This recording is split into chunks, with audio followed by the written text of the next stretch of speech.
At the height of the succession struggle, I shielded the crown prince from a blade and spent 3 years recovering at Medicine King Valley. Yet the day before my return to the mansion, I awoke to the truth. I was merely a minor supporting character in the story, a few fleeting lines.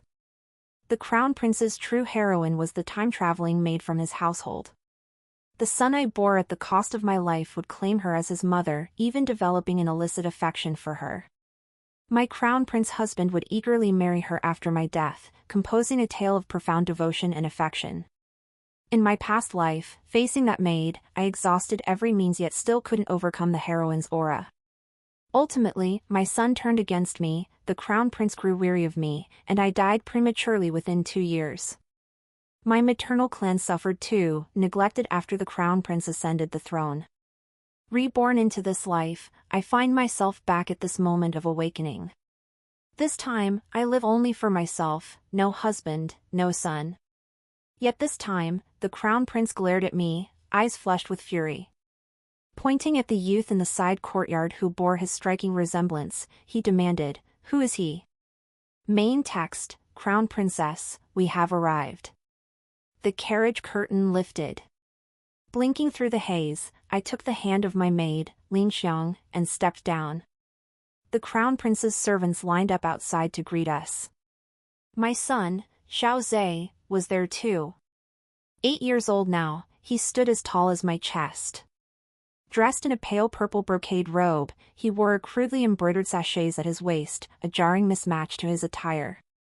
Seeing the crookedly stitched orchid on the sachets, I knew it was made by the female lead, Meng Han. Because all his friends had sachets embroidered by their families, yet Xiao Zhe had none, he felt a bit down. Meng Han sensed his feelings and embroidered a sachet for him. Though its craftsmanship couldn't compare to even the lowest-ranked embroiderers in the mansion, Xiao Zhe cherished it dearly. He said it was the thought that counted. A thought he had never experienced from me. My gaze lingered there for an uncomfortably long moment. Xiao Zhe noticed, reflexively lowering his head to shield his sachets as he softly murmured, "Mother." His face held little joy, as if my return from prolonged illness held little significance to him. Yet in my past life, I had mistaken this for shyness. Noticing the sachets at his waist, I assumed the household servants had neglected him. So I angrily snatched it away, declaring I'd replace it with a finer one. Seeing my anger, Xiao Zhe agreed outwardly, though inwardly he blamed me. In his heart, perhaps I, his birth mother, were also dispensable. I stepped before Xiao Zhe and reached out to ruffle his hair. His eyes softened as he looked up and explained, "Dream Sister made this. I like it very much." Dream Sister. Hearing this name for the first time in my past life, I couldn't help but scold him, "Zaire, as the eldest son of the crown prince, how can you call a mere maid sister?" Knowing she would eventually replace me, I never felt fond of her. And she even made Xiao Zhe call her sister. My displeasure deepened. But neither the crown prince nor Xiao Zhe cared about my displeasure. They only cared whether Meng Hanqin was pleased. I remained silent for a moment, meeting Xiao Zhe's slightly guilty gaze. Unlike in my past life, I didn't scold him. I simply said, "Is that so?" Xiao Zhe looked somewhat surprised. I continued, "If you like the sachets, then mother will make one for you too." The surprise in Xiao Zhe's eyes turned to delight. "Really?" Lin Xiang whispered, "Princess consort, the valley master said you still need rest." I cut her off, "It's just a sachets. After all, no matter how much rest I take, I only have 5 years left. I won't even be able to watch Xiao Zhe grow up. What harm is there in making him a sachets? Consider it leaving him a little fond memory." After a brief rest at the crown prince's residence, I went to the palace to see the empress. Unexpectedly, Crown Prince Xiaoming was there too. 3 years had passed, yet he seemed unchanged, still tall and graceful, elegant and refined. But the gaze he cast upon me was unnaturally cool, as if I were not his wife returning from a serious illness, but an insignificant stranger. I met his eyes, my own gaze as cold and distant as his. A flicker of confusion crossed his brow before he spoke first. You've returned. Yes. No further words followed. I walked over and sat opposite him. We faced each other, yet only silence remained. The Empress broke the quiet, her voice warm and cheerful as she asked me, Jian, is your health fully restored? I gave a slight nod. Much better. The Empress continued, you haven't returned to the capital for 3 years. You have no idea how much the Crown Prince and Jer have missed you. Stay here in the capital to recuperate properly this time. Whatever you need, just come to the palace and ask me. Thank you, Mother. I felt a pang of self-mockery. These past 3 years, Xiao Ming and Xiao Zhe's hearts have been with that Ming Han. How could they possibly miss me? They've likely forgotten me entirely by now. Mother, I have a request. The Empress looked surprised. What is it? I knelt and bowed. Since our last parting, it has been 4 years since I last visited my family home. I humbly ask for your permission to return. Truthfully, my only reason for coming back was to see my parents and brother. Otherwise, I would have preferred to die of illness in the Valley of the Medicine King than return. The Empress sighed. Indeed, it has been too long. Very well, I shall have the Crown Prince accompany you. He can look after you on the journey. Xiao Ming frowned and immediately refused. Your Majesty, my duties are demanding. The Crown Princess's homecoming should be handled by others. The Empress shot him a glare. What others? You don't even have this little time? As they seemed poised to quarrel, I quickly interjected, Mother, I shall return alone. Since the Crown Prince is so busy, I won't insist. The Empress looked at me with pity. You've been through so much. I shook my head. I am not wronged. Avoiding Xiao Ming's gaze, I kept my head bowed. After exchanging pleasantries with the Empress, I left the palace. Xiao Ming rode with me in the same carriage, yet we remained silent. Only upon arriving at the Crown Prince's residence did he finally ask, as if unable to hold back any longer, the Crown Princess and I have not seen each other for a long time. Is there nothing you wish to say to me? I replied, no. His expression turned slightly strange. Have you not missed me at all? I asked, then, has the Crown Prince missed me? Xiao Ming paused, unable to answer. I did not press him further. Upon entering the residence, we went our separate ways.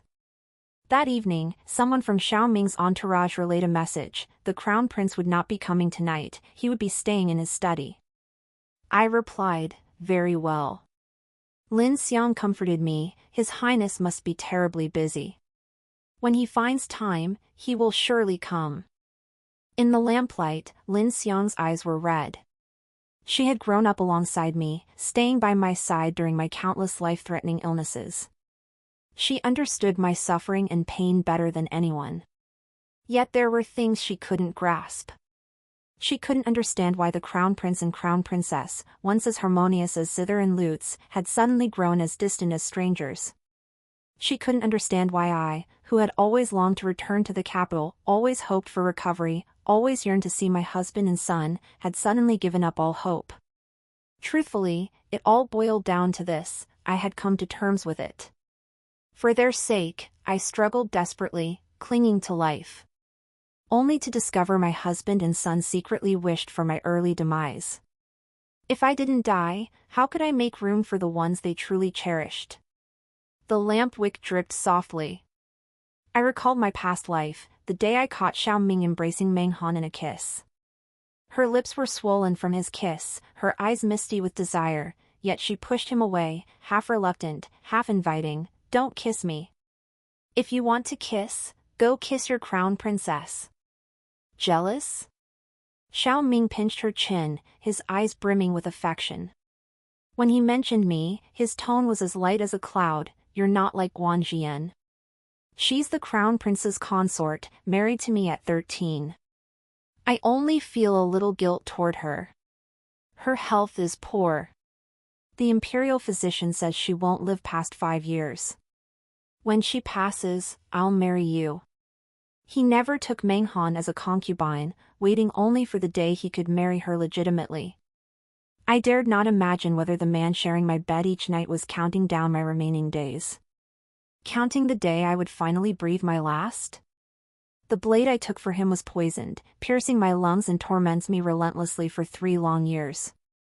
Each flare-up brings agony beyond endurance. Had it not been for my thoughts of him, my longing for him, I doubt I could have endured.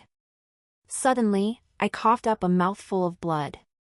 That single mouthful of blood destroyed any possibility of me living 2 more years. It was the reason I passed away before my 27th birthday in my previous life.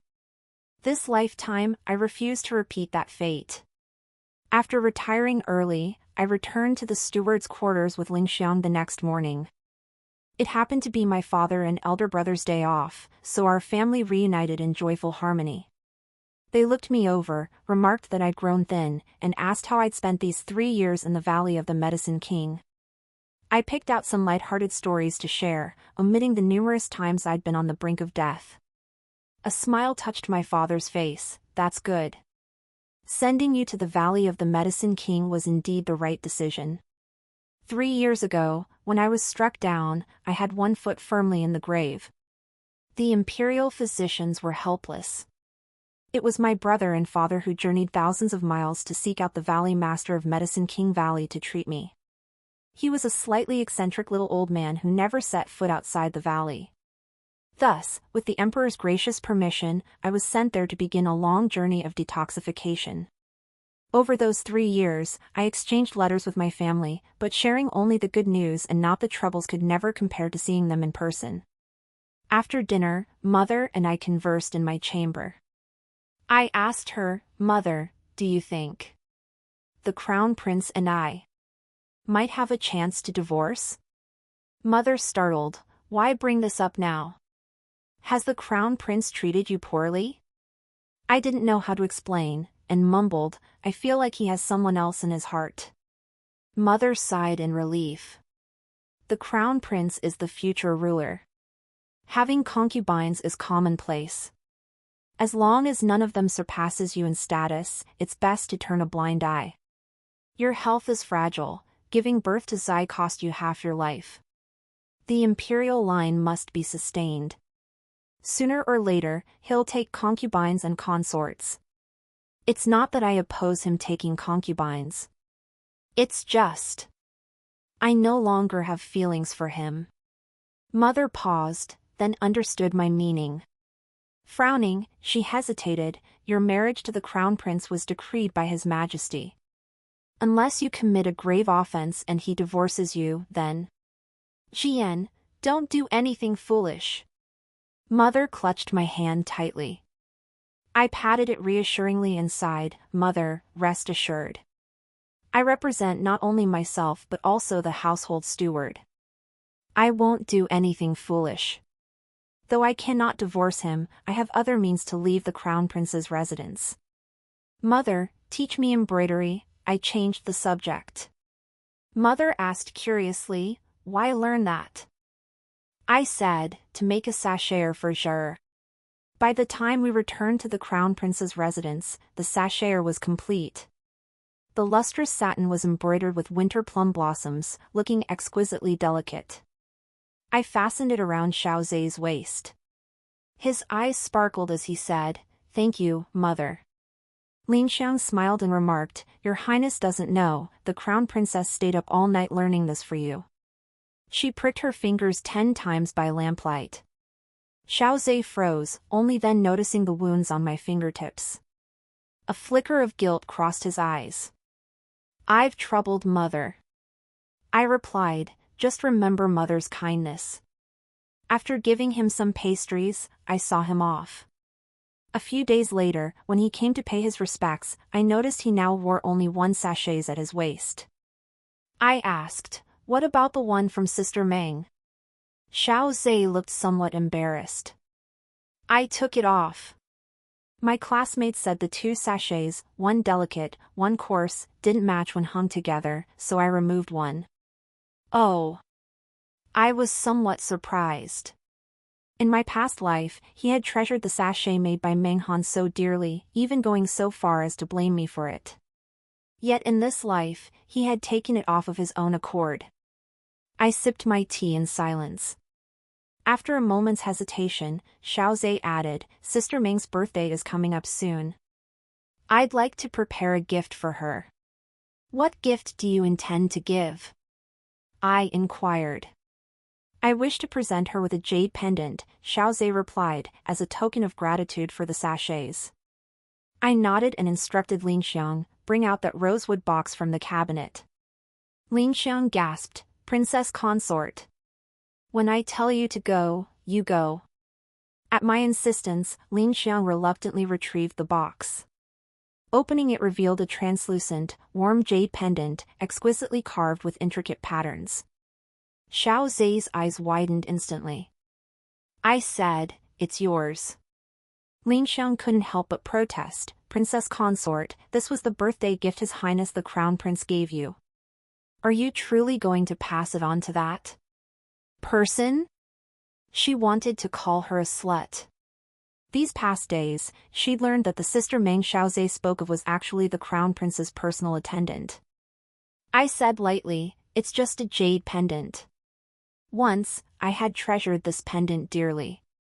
But when I saw Xiao Ming craft a similar one for Meng Han in my past life, it lost all meaning. Xiaozhe clutched the box, flustered. Mother, since father gave it to you, perhaps we should just let it be. I said, it's fine. But in the end, the jade pendant was never given away. When Xiao Ming found out, he sent it back to me. His expression was complicated as he looked at me. Why would you give something I gave you to someone else? He carved it himself. It was his gift for my 16th birthday. That year, I was newly pregnant with Xiaozhe. 18-year-old Xiao Ming, overjoyed at becoming a father, carved this jade pendant for me, vowing to never betray me for a lifetime. But now, he has exchanged that promise for another. This jade pendant, too, deserves a new owner. I explained calmly, as if oblivious to Xiao Ming's stunned expression. You knew all along? He asked. I nodded, cradling the carved jade pendant in my hands before offering it to Xiao Ming. I return your pearl. Xiao Ming fell silent for a long moment. He gazed deeply at me. Are you blaming me? I shook my head. Matters of the heart cannot be forced. Besides, since I cannot remain by the Crown Prince's side forever, having Miss Menghan care for him and Zaire in my stead brings me peace. Xiao Ming frowned. But you're already well. Why say you cannot stay by my side? I glanced up at him, puzzled by his feigned ignorance at this moment. My voice was detached. Life is unpredictable. I know my own condition best. When I died in my previous life, I was not yet 27. Yellow flowers scattered across the ground. I lay in bed like a flickering candle in the wind, with only Ling Xiang by my side. Everything I pursued, yearned for, loved, and hated slipped through my fingers like sunlight, vague and ephemeral, leaving no trace. In the end, I gained nothing. I no longer wished to fight. A flicker of sorrow crossed Xiao Ming's eyes. He reached out to catch the jade pendant, yet withdrew his hand just as it neared. Since this pendant has been given to the Crown Princess, there can be no question of taking it back.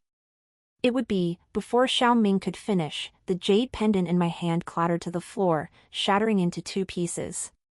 He froze. I too was taken aback. I thought His Highness would catch it. Seeing his hand reach out, I let go just then.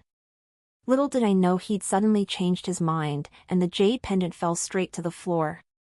Xiao Ming stared at the 2 shards, lost in thought. After a long while, he knelt down, picked up the fragments, and said, I shall have a new one made for the Crown Princess. I said it wasn't necessary, but Xiao Ming wouldn't listen. 7 days later. The new one was still delivered to my chambers. Seeing that familiar carved jade pendant, my expression turned peculiar. Wasn't this the jade Xiao Ming had given to Meng Han in my previous life? What did he mean by this? With little enthusiasm, I tossed the jade aside. Calculating the timing, Meng Han should be pregnant by now. Sure enough. Half a month later, the court physician secretly informed me that Meng Han was with child, the crown prince's child. I had him prescribed several doses of pregnancy-preserving medicine. Lin Xiang couldn't understand why I was being so tolerant. She fumed indignantly, "That little slut seduced His Highness the Crown Prince while you were ill and now carries his bastard child. Why aren't you punishing her?" Had I not tried to punish her? In my past life, upon learning of Meng Han's pregnancy, I flew into a rage and forced her to abort the child. But Xiao Ming hated me, and Xiao Zhe resented me. Even the Empress, who had always cherished me, blamed me. She said that child was the Crown Prince's hard-won offspring. Even if I disliked the girl, I shouldn't have harmed the baby. She also pointed out that I had been married to the Crown Prince for 12 years, in the prime of my youth. Yet after giving birth to Zaire, I never conceived another child. If I couldn't bear children, did that mean others shouldn't? The Empress said, "Crown Princess, you know your own body." Yes, I know. Even when I wasn't shielding him, I nearly died giving birth to Xiao Zhe. How could I possibly bear another child now? I explained this to Lin Xiang. Lin Xiang cried until her eyes were red. "But I just feel so unfair for you." Why? Why should she replace you? Since my return, Xiao Ming has not spent a single night by my side. With whom he now spends his nights is self-evident. Helplessly, I wiped Lin Xiang's tears away. Let him be. I hold little affection for Xiao Ming anyway. Lin Xiang froze, her sobs abruptly halted in astonishment. I repeated, "Truly, I've realized I no longer care for the Crown Prince as I once did. First thing tomorrow morning, I shall enter the palace and request Her Majesty the Empress's permission to convalesce at Fengshan Villa." The mess left behind in the mansion? Let them sort it out themselves. My resolve was firm. Even when the Empress tried to persuade me to stay, I did not waver. Dipping a silk handkerchief dipped in chilly water lightly to my eyes, tears instantly welled up. "Your Majesty, you must know, the Crown Prince's personal maid is with child. Every time I see her, my heart grows heavy with distress and sorrow. The Master of Medicine Valley said my illness requires quiet recuperation, I must not be stirred by emotional turmoil. I humbly request your permission, Your Majesty, to retire to the Maple Mountain Villa for recuperation." At the mention of the maid's pregnancy, the Empress's expression shifted several times. She looked at me with pity. "Poor child, you've suffered so much." I offered a smile tinged with bitterness yet full of understanding. "It's all for the sake of the Crown Prince's heir. I feel no grievance." The Empress, relieved, bestowed 1,000 taels of gold upon me, instructing me to take it to the villa for proper recuperation. Tears welling in my eyes, I nodded. Upon returning to the Crown Prince's residence, I hastily packed my belongings. Xiao Ming was the last to receive the news. His expression darkened. "Why must you leave again?" I replied, "To recuperate." He asked, "Can't you recuperate here?" I was somewhat taken aback. Logically, my departure should make it easier for him and Meng Han to cultivate their relationship, shouldn't it? Seeing the inexplicable emotions churning in Xiao Ming's eyes, I said, "It's quieter there." With that, I stepped past him and looked at Xiao Zhe. Xiao Zhe whispered, "When will mother return?" "I don't know," I replied. I ruffled his hair. "Take good care of yourself."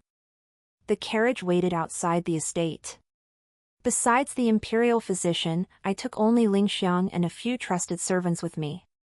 As we departed, a delicate young girl stood among the crowd seeing us off, her figure fleeting across my eyes. That was Meng Han. The heroine of this world. In her life, I was merely an insignificant supporting character, my entire existence summed up in a few brief lines. In my life, she was the same.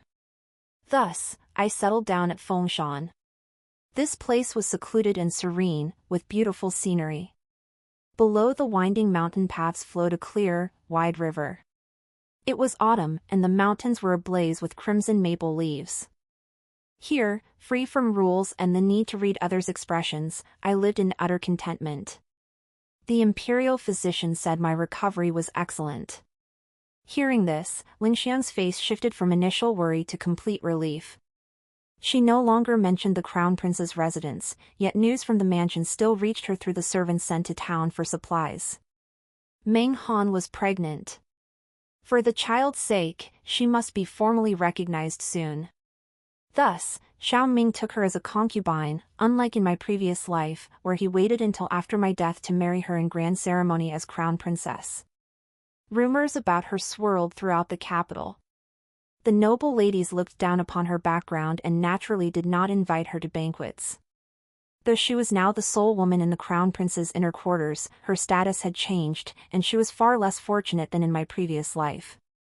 It was only later, after she gave birth to a son, that Xiao Ming elevated her rank, making her a formal concubine. I still did not return. By the end of the second year, the Empress sent word inquiring about my recovery. Lying pale as snow in bed, I coughed out my reply, "The winter wind has left me stiff and frozen, unable to walk. I fear bringing illness back to the crown prince and Zhar. I beg your majesty's forgiveness to remain here recuperating." Thus, I dismissed the messenger. The third year dawned. As the weather warmed, I stepped out for a stroll. By the roadside, blood stained the grass where a young man in blue lay unconscious and wounded. He was strikingly handsome. Though his eyes remained closed, his features felt strangely familiar. I brought him back to my quarters and summoned the imperial physician. After several doses of potent medicine, he opened his eyes. The moment he did, the servants around us fell silent. This youth bore a striking resemblance to the crown prince, 6 or 7 parts alike. The physician and I exchanged a glance, both feeling a surge of caution. If the youth resembled the crown prince 6 parts, then he shared 8 parts with the current emperor. Yet among the imperial princes, I had never seen him before. "You're awake," I spoke softly. He stared at me, unblinking.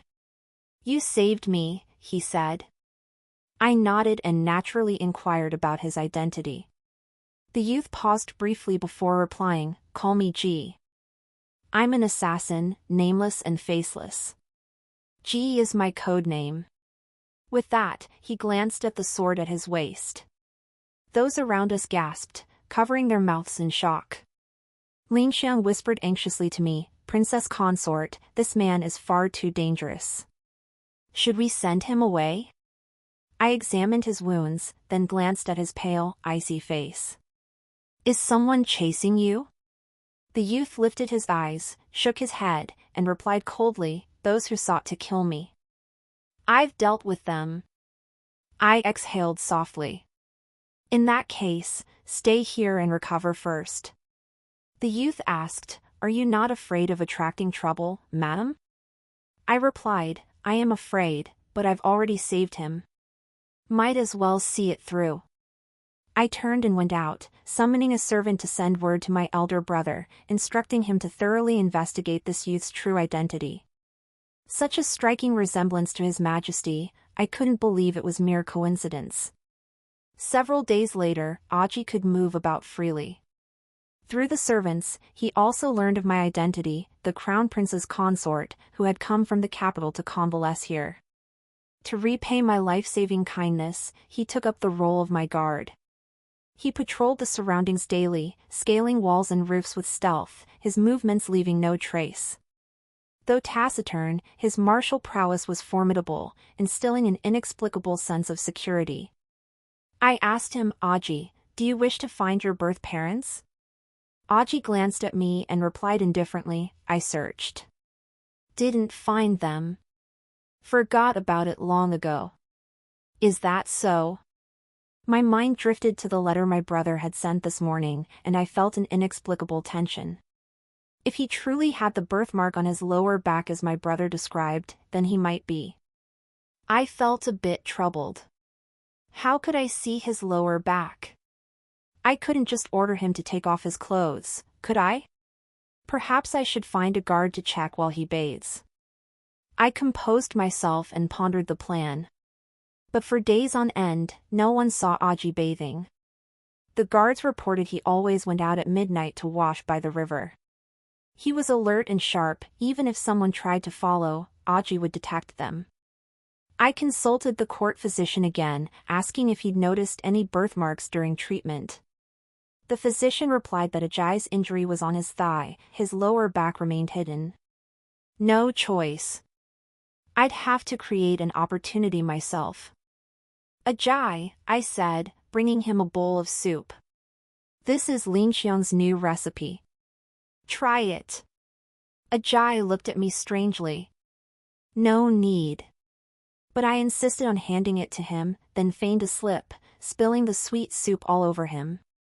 I feigned surprise. Oh dear, you're soaked. Aji, go to the side courtyard and change your clothes. Aji's eyes, as black as ink, fixed deeply on me. In that instant, I sensed he had seen through me. Yet he said nothing, heading straight to his room to change. My watcher on the roof had already confirmed Aji indeed bore a birthmark on his lower back.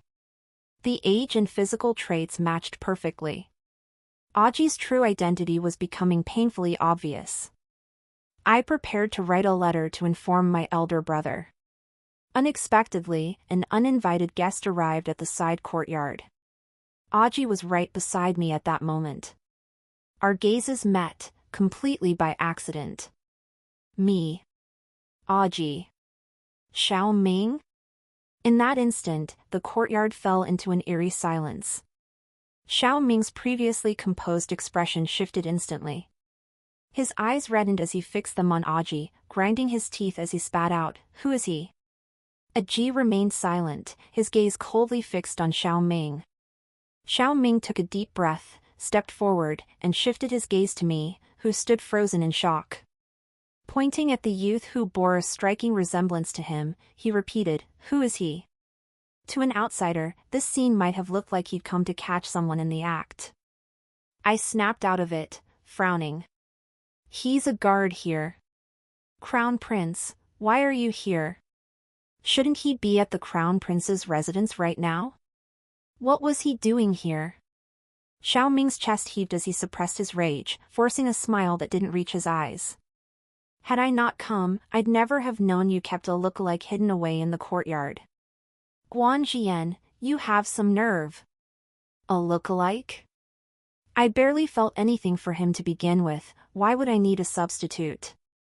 I couldn't help but twitch my lips, looking at him with a mix of emotions. "Your Highness, you're overthinking this."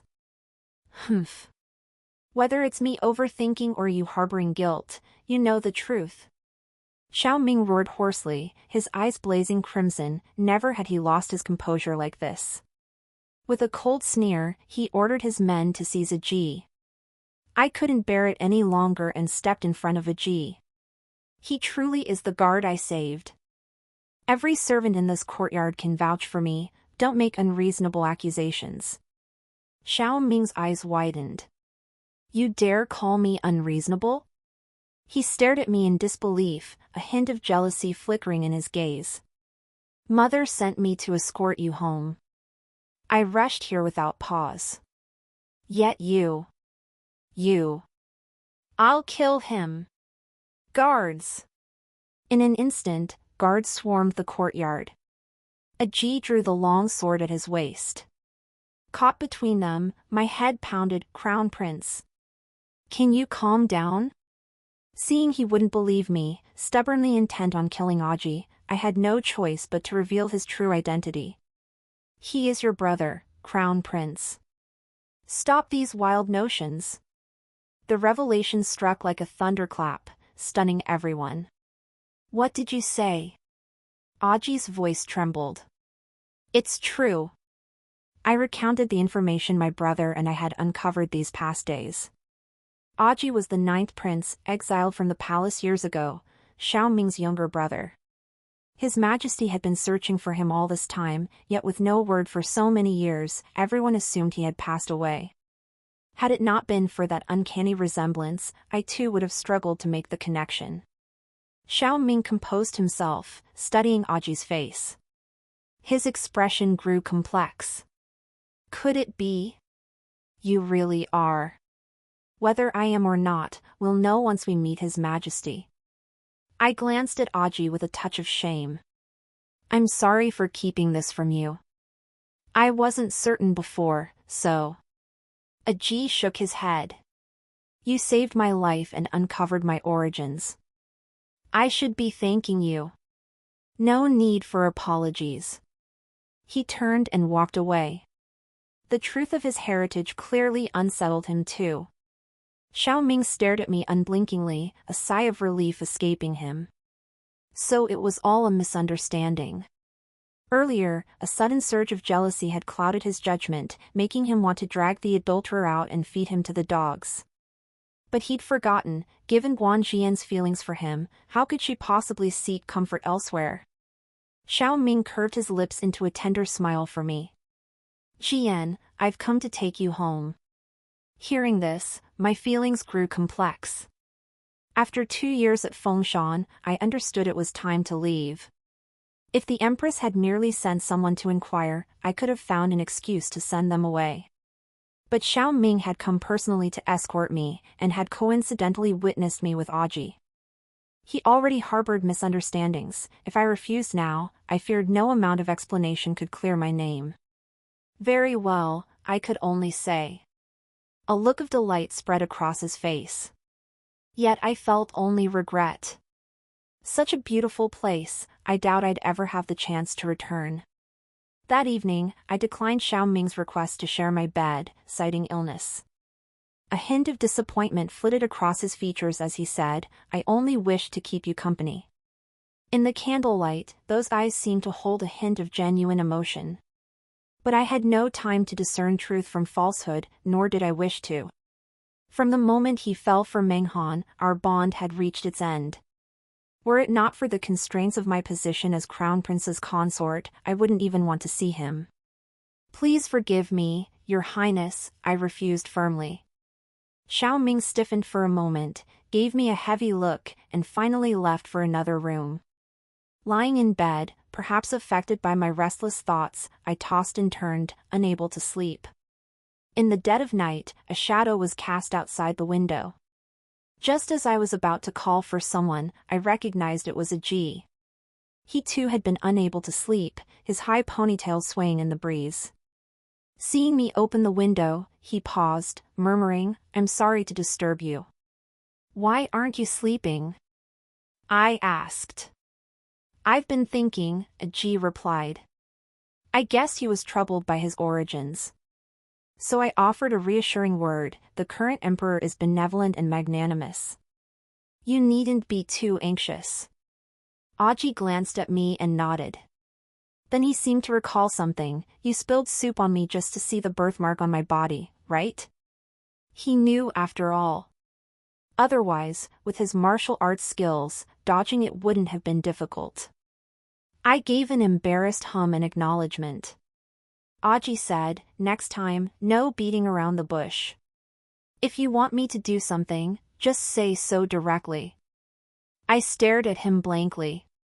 Under the moonlight, the youth's cold eyes resembled those of a sharp, luminous wildcat. He bore a striking resemblance to Xiao Ming.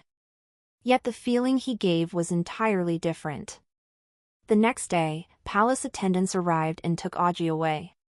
After packing my belongings, I returned to the Crown Prince's residence with Xiao Ming. 2 years had passed, and a new young maid had joined the household. Meng Han, now a senior maid, came to see me cradling a child. After exchanging only a few words, I dismissed her. That night, a piercing wail echoed from outside the courtyard. I sent Ling Xiang to investigate and discovered Meng Han's child had fallen ill, likely poisoned.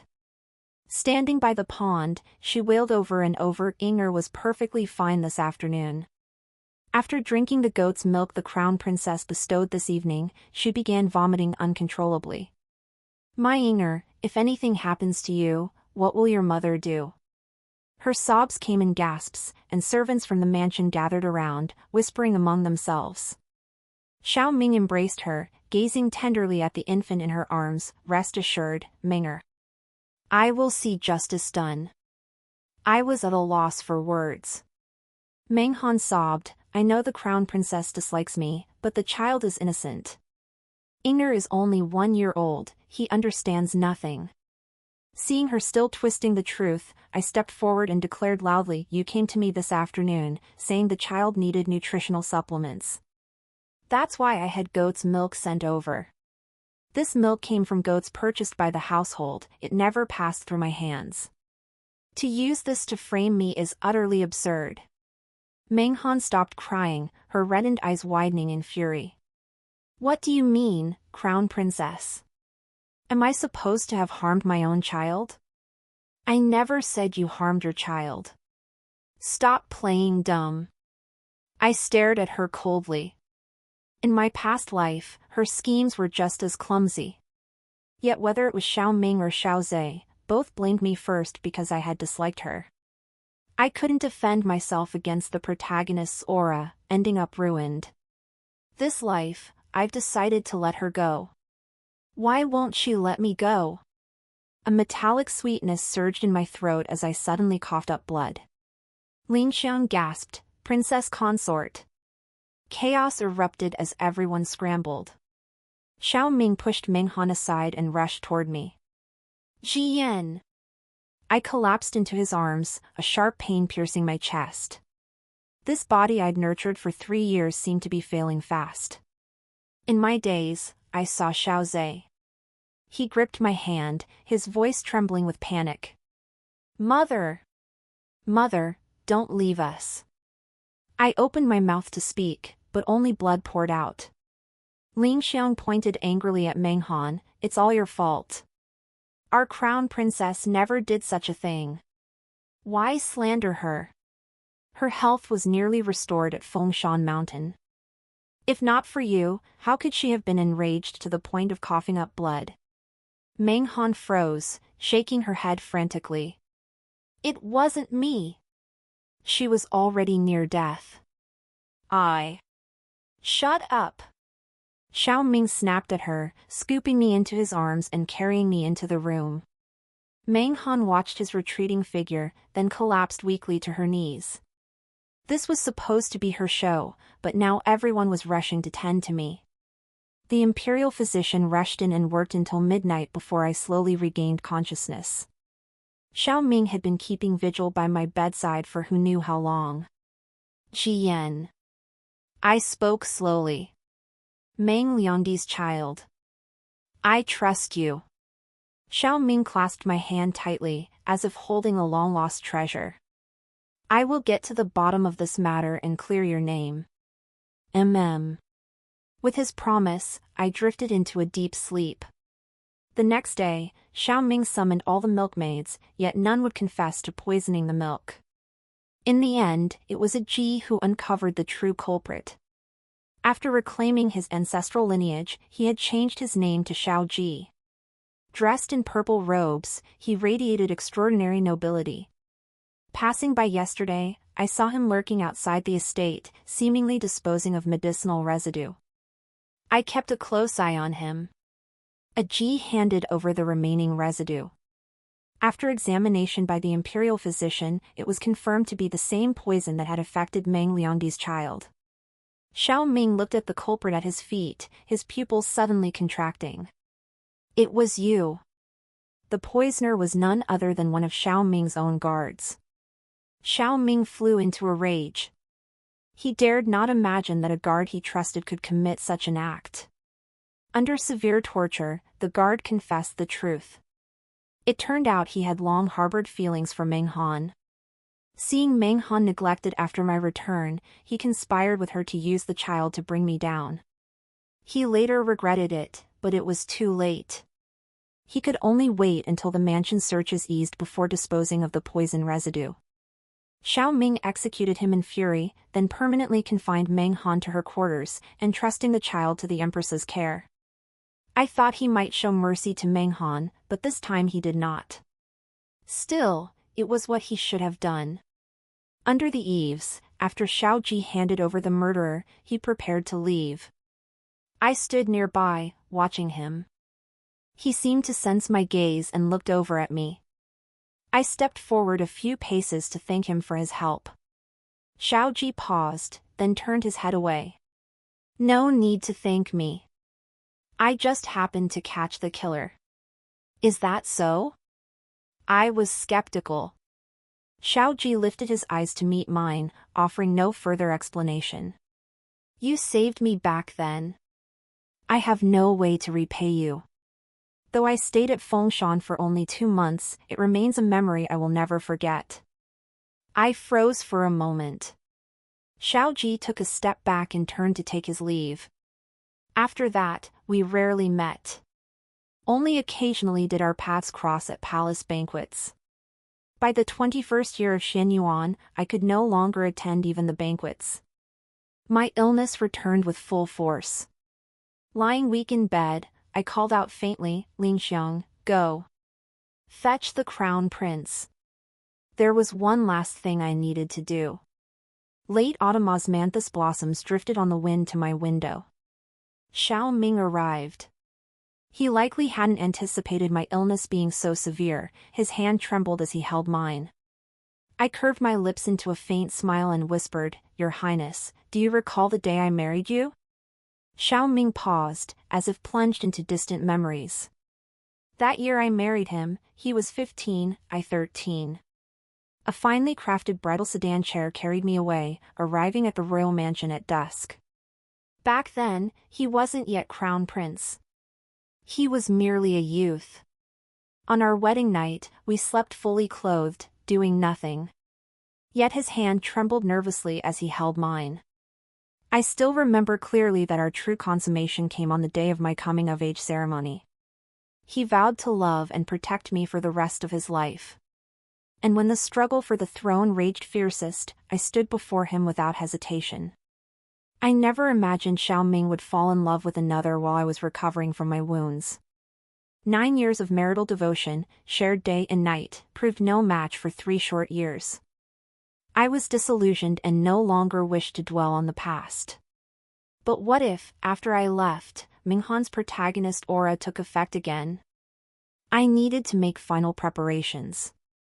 Recalling the past, Xiao Ming's eyes glistened with tears. Jian, it's me. It's me who wronged you. His voice choked with what seemed profound regret. I merely shook my head, my fortune is too shallow to remain by your highness's side.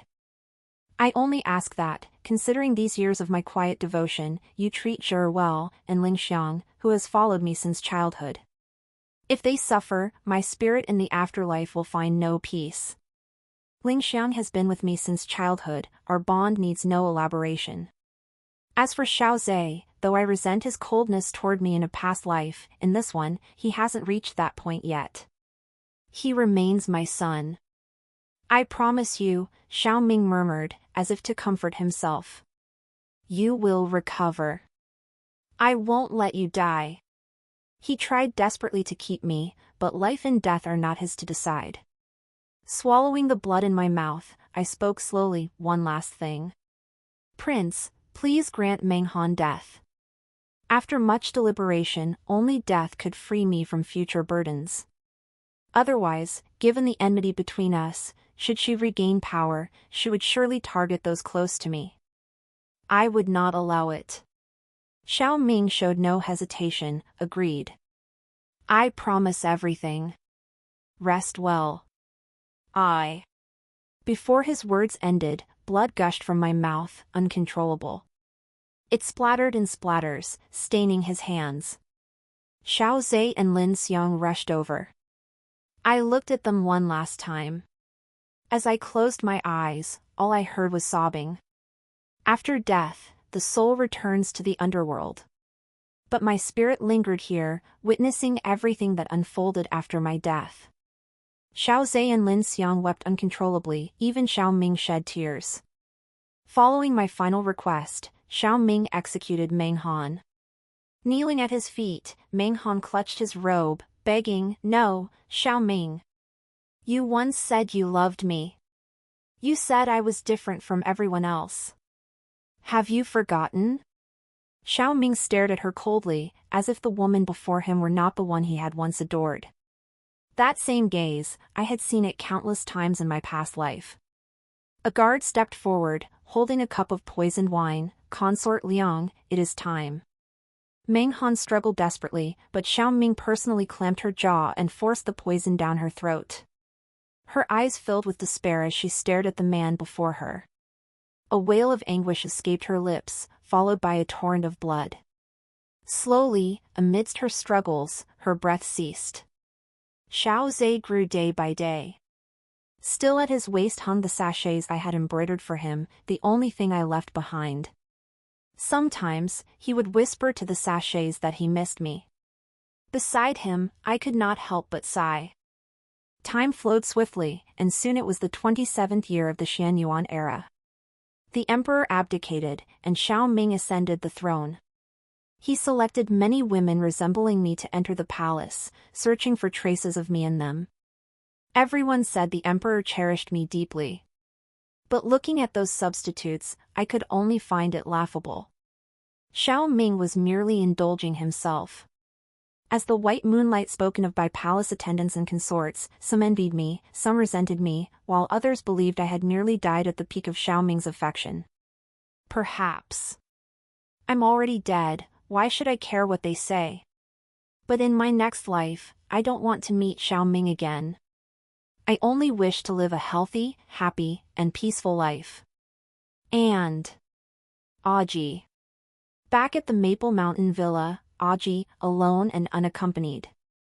I'm sorry I only discovered your feelings after death. But I cannot respond. My apologies. I'm leaving first. Extra, Xiao Ming's perspective, the majestic imperial palace, teetering on the brink. Lying in bed, I dreamt again. Scenes from the past washed over me like a tidal wave. It was the 13th year of Xianyuan. The first year after Guan Jian's departure. A new maid spilled tea. I looked up, about to reprimand her, but froze. Truthfully, ever since Guan Jian left, I'd been having the same dream. In it, my usually gentle and considerate crown princess turned into an unreasonable, jealous woman, while the girl before me was my true love. We spent our entire lives together. How could this be possible? It was merely a dream. Yet when I asked her name, she gave the same answer as in my dream. She said, "My name is Meng Han." It really was her. I was stunned. I began to slowly lean toward the idea that the scenes in my dreams were our future. Unconsciously, I grew increasingly attached to Meng Han, while my feelings toward Guan Jian gradually turned to disdain. In the 16th year of Xianyuan, Guan Jian returned. But contrary to my expectations, she didn't cling to me or constantly antagonize Meng Han as I had dreamed. She remained indifferent, seemingly unconcerned with everything. This change filled me with an inexplicable panic. I couldn't resist testing her, only to retreat in disarray at her cold responses. I always felt she was drifting further and further away from me. Even the jade pendant I gave her, she casually handed to someone else. At first, I was furious, but when I stood before her, for some reason, a bitter taste rose in my mouth.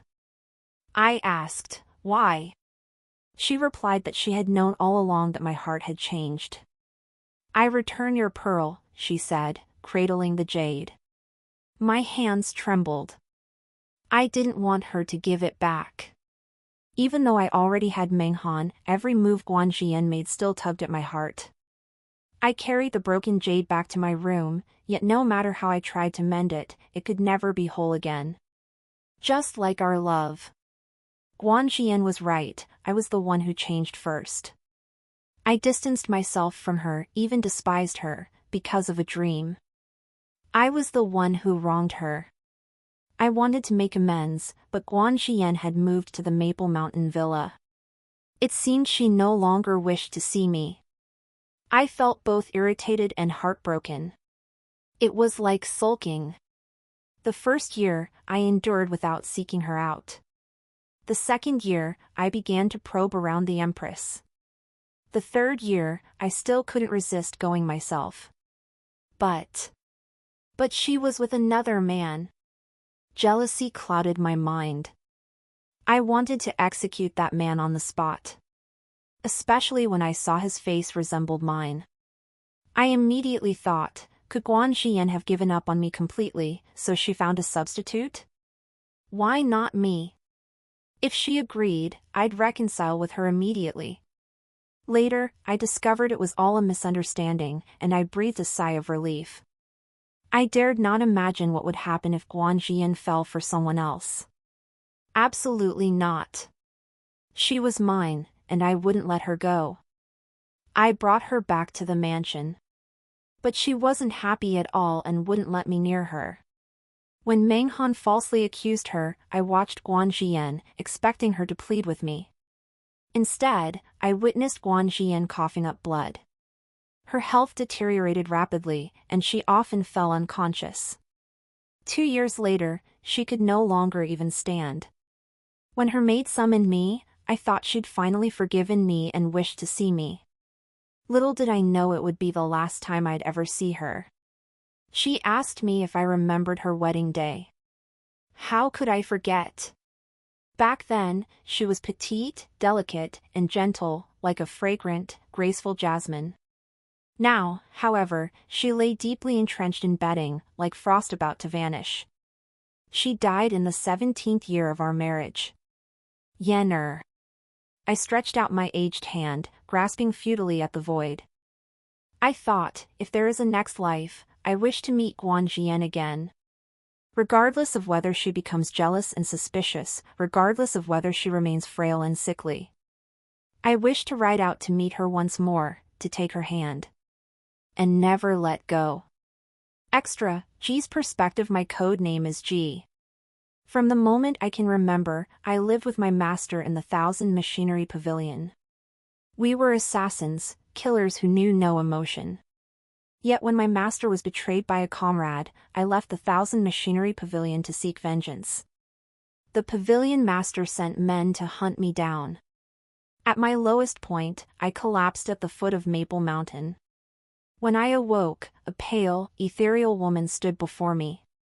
Her soft gaze was like water, devoid of any hostility. I asked her, "Didn't you fear trouble by saving me?" She replied, "I've already saved you." During my recovery, rare medicinal herbs were poured upon me as if they cost nothing. When I calculated the debt for those herbs, I realized even selling myself wouldn't cover it. So I asked if I could serve as her guard here. Fortunately, she agreed. Servants whispered she was the Crown Prince's consort. Why would the Crown Prince's consort reside in such a remote place? I couldn't fathom it. Hidden in the shadows, clinging to my assassin's habits, I watched her. Each day, she rose late. After waking, she'd stroll around the courtyard, gently touching the roses she'd planted. For lunch, she often ate light fare, fish and shrimp congee, or lotus seed and lily root soup. She seemed to enjoy them all. But just that tiny bowl, could it really fill her? I watched her without blinking, unconsciously learning every one of her habits. I even knew when she was investigating me. Her guard against me was too lax, I thought. What if I was deliberately getting close to her? Did she trust me that much? This realization made me feel a little pleased. I couldn't help appearing before her frequently, hoping her gaze would linger on me. Just a little longer, a little more. If that person hadn't appeared.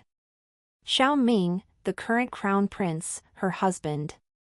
The moment I saw him, my heart sank. I think I understood why she saved me.